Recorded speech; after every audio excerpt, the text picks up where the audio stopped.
What's going on YouTube? JT is Reborn here, and welcome back to another edition of After the Movie. I'm currently in my theater parking lot right now. I just got out of seeing Suzume, which is the new film from director Makoto Shinkai, the director of movies such as Your Name and Weathering with You, and he's done a few others. This guy does not miss in terms of the movies he made. So as soon as I found out he was making another movie, which I think came out in Japan last year, I got pretty excited. I try and go to his most general with Japanese anime films, knowing as little as possible, so that way I can be pleasantly surprised, if you will, because a few years ago when I saw Your Name, I think it was back in 2017, going into that movie knowing nothing about it, I was like a big, huge emotional gut punch. Like, I was floored by that movie. Like, that movie just kind of just hit me so close in the heart, and I just absolutely loved it. And then, obviously, I had more expectations going into Weathering with You, which is another movie I quite enjoy.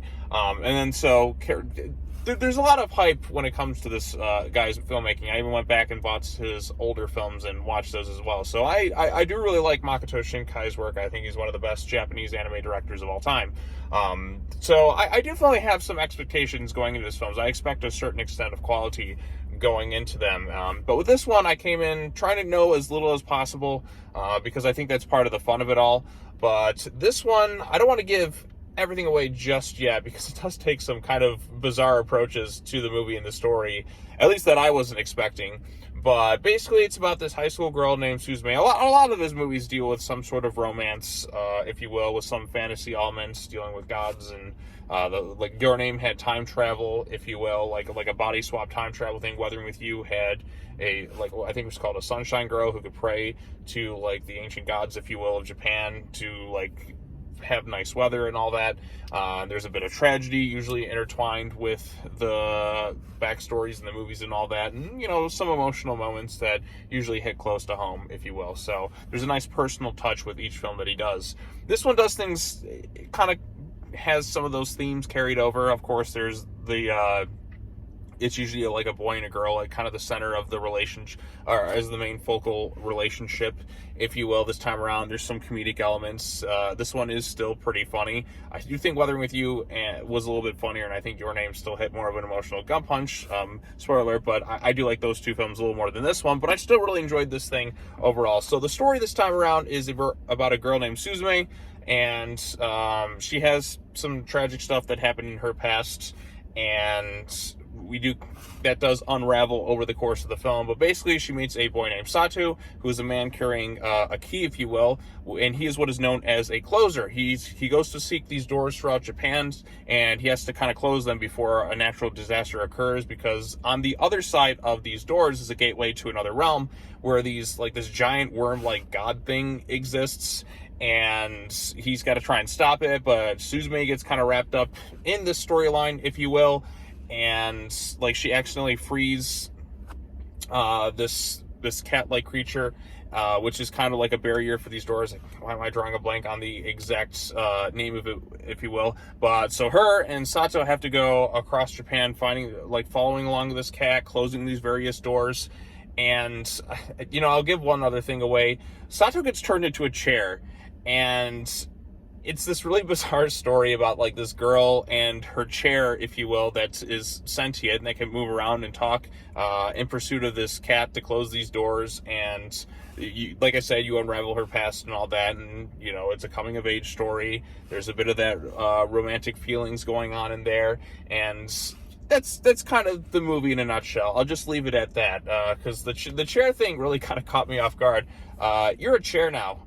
What? It definitely is an interesting take on the story, but hey, they made it work. If you can make a story about a girl and her chair, because usually it's like the Prince and the Frog type deal, but this time it's the girl and her chair, who she, over the course of the film, definitely does like have feelings and kind of falls in love with, if you will, and she's got to do what she can to try and turn him human again. So, like I said, this is a fun movie. It's beautifully, I got to get this right out the gate. Like, this is a more ambitious one. I think in terms of ambition, it's definitely like a little bit more than the last two films he did. But in terms of animation, like, my God, this film is an absolutely beautiful, stunning piece of filmmaking from start to finish. I mean, as soon as the first frame opens up, it's like, my God, this just looks beautiful. Every single one of this guy's movies just looks spectacular. And this one in particular, like, my goodness, there's some really absolutely breathtaking animation. There's actually a little bit more action, well, if you want to call them action sequences, this and this one than I think the last few films he's done. But it really just definitely stands out, and it is a visually stunning film from start to finish. I mean, just going into this thing, I just am like mesmerized by every single frame of animation. It just makes me miss that 2D animation style that we used to see here in the States, but we just never get. But I mean, obviously there's some CG stuff within the film, but it's primarily the 2D animation style. It kind of integrated with some of that CG and just looks stunning. So animation looks top tier. It is funny. It does have its emotional beats that it hits for the most part. It's not quite as strong as some of the other works. The romance, if you will, I didn't quite buy the connection as I did in some of like Makoto Shinkai's other films. I mean, you get that she cares for him, but I didn't really think the relationship was quite as fleshed out or as strong as it's been in other films. For instance, Mitsuo and Taki and Your Name. Like, I really felt that there's more of a they spent more time together because they swap bodies, and you could see them kind of fall in love, and there's a tragedy that entails with it. And Weathering with You, it was the two leads in that film, and they spent a whole summer together, and I felt that bond and connection a little bit stronger. Whereas in this one, she's kind of meets this guy right away, and almost immediately he's turned into a chair. And it's weird to say that out loud, I know, but it really does work in the film. He turns into a chair, and she like just kind of falls in love with him, but she's only really spent a few days with him. So I don't quite buy that relationship as strongly as I did some of the other stuff in the other Makoto Shinkai films I've seen. But I still think this is a really solid film from start to finish. Like I said, it's beautifully animated. Suzume and Sato are interesting characters. She meets all sorts of other different people who are very considerate this time around. Like, I have to account for this being like, this is a film made in Japan. It's a fantasy world. So, I mean, people are very trustworthy and very friendly in this world. And it's a more optimistic film. So I really appreciated that about it, because sometimes I'm so used to films being made with a little bit more cynicism. You can't always trust people, but like in this one, people are more trustworthy, more caring, and just willing to kind of help out, and are very upbeat and friendly. So I like that aspect of it. It kind of put a smile on my face. It was more of a reprieve from other movies I'm kind of used to seeing time and time again. But again, I think this is another win for Makoto Shinkai. Like I said, the man doesn't miss.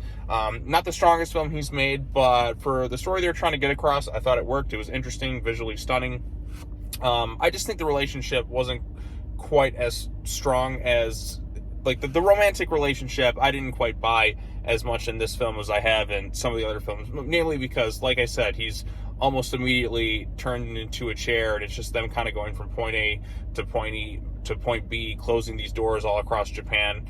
And I just didn't quite buy it as much as I have in some other things. But still, it's handled well for the most part. But for the emotional like payoffs, I don't think it quite hit the mark as some of other films that he's done. And also, if you're going into this thing expecting it to be connected to those films, I didn't really see anything with it, because I know like the three films he did before it were all kind of connected in some way. There was the film, I'm drawing a blank on the title right now, the one where they're in the garden. Like a character from that pops up in Your Name, and of course Mitsuo and Taki pop up in Weathering with You very briefly. But this one, I don't think I saw anyone from those films. I was kind of expecting, okay, we're going to these doors, different natural disasters, if you will. I'm like, okay, maybe this will be connected to those things. It's genuinely not. At least I didn't see anything in that regards. But so if you're going into it expecting that, don't necessarily expect that. But I think if you're a fan of his other works, I think you'll come away pretty satisfied with this thing. This is a very solid anime film. Like I said, beautifully animated. It's well acted, and it's just a pleasant experience overall. I mean, for a 2-hour anime film, this thing flew by pretty quickly. The concept is interesting. It's definitely something I haven't seen before. Somebody being like when one of your main protagonists is turned into a chair that can walk around and talk. It is kind of funny, and even like some of the characters in the movie are just like looking in complete utter confusion, like, why are there a chair chasing a cat? Like, it's just one of those weird WTF bits, but I found it kind of funny. So anyways, those are my quick thoughts on Suzume. Again, another solid film from Makoto Shinkai. If you've seen his other works, I think you'll come away pretty pleased. but if you haven't, maybe this one will be an interesting starting point for you. So I say check it out. I think it's a solid film. But anyways, if you have any thoughts on the movie, or if you've seen it, let me know what you think of it in the comments down below. I'd love to hear your thoughts on it. Like I said, I like his other works, and I think this is another pretty solid film in general. So there you go. Those are my quick thoughts. I'll probably get some more after the movie's out very soon. I don't know exactly when, maybe tomorrow or something along the lines of that, but just look forward to new stuff coming to the channel. So, all right, well, that's all I got to say. As always, take care now. Bye-bye then, and I will see you all in the next video. Peace.